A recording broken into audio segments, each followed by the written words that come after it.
10 नवंबर को विश्व विज्ञान दिवस यानी वर्ल्ड साइंस डे था। साल 2001 में संयुक्त राष्ट्र की संस्था यूनेस्को की तरफ से इस दिन को मनाने की शुरुआत की गई थी, जिसका उद्देश्य समाज में साइंस की भूमिका पर प्रकाश डालना था। माना जाता है कि आधुनिक विज्ञान सिद्धांतों की शुरुआत 15वीं शताब्दी के मध्य में हुई थी। उसके बाद से लेकर आज तक के युग को साइंस का ही युग कहा जाता है।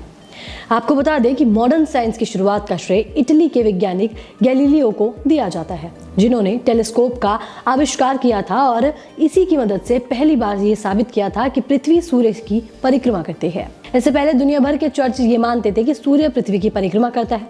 उस समय गैलीलियो की खोज पर किसी ने विश्वास नहीं किया था और उन्हें धर्म विरोधी मानते हुए नजरबंद कर दिया था और नजरबंदी में रहते हुए ही उनकी मृत्यु हो गई थी। हालांकि गैलीलियो से भी करीब 1000 साल पहले प्राचीन भारत के वैज्ञानिक आर्यभट्ट ने यह साबित किया था कि पृथ्वी और सौर मंडल के अन्य ग्रह सूर्य की परिक्रमा करते हैं।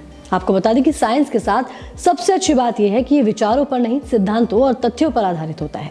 इसलिए चाहे कोई भी खोज गैलीलियो ने की हो या आर्यभट्ट ने, दौर बदलता जाता है लेकिन तथ्य नहीं बदलते।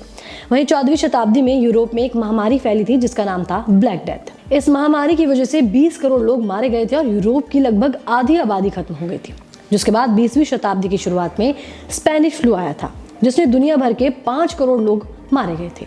तब ऐसी बीमारियों की वैक्सीन तैयार करने में दशकों लग जाते थे, लेकिन आज साइंस की बदौलत कोरोना वायरस की वैक्सीन 10 महीने में ही तैयार कर ली गई है। एक दिलचस्प बात यह है कि आधुनिक भौतिक विज्ञान का जनक महान वैज्ञानिक इसाक न्यूटन को माना जाता है, जिन्होंने गुरुत्वाकर्षण यानी ग्रेविटी की खोज की थी और इसके बाद ही बड़े बड़े आविष्कार संभव हो पाए।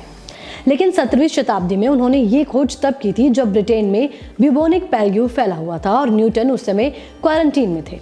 इसी दौरान उन्होंने मानव सभ्यता की सबसे बड़ी पहेलियों में से एक को सुलझाया था, यानी ये पता लगाया था कि कोई चीज जब हवा में उछाली जाती है तो वो जमीन पर वापस क्यों गिरती है। इसे ही ग्रेविटी नाम दिया गया और इसी खोज के बाद से ही इंसानों ने पता लगाया कि आखिर वो किस गति से उड़कर पृथ्वी के गुरुत्वाकर्षण से बाहर जा सकते हैं।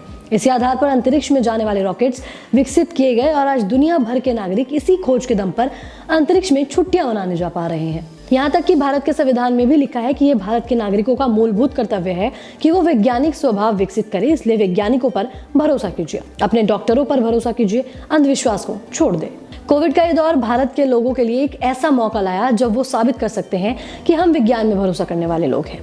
जबकि दुनिया के कई विकसित देशों में लोग इस समय वैक्सीन पर विश्वास नहीं कर रहे हैं और वैक्सीन लगवाने से बच रहे हैं।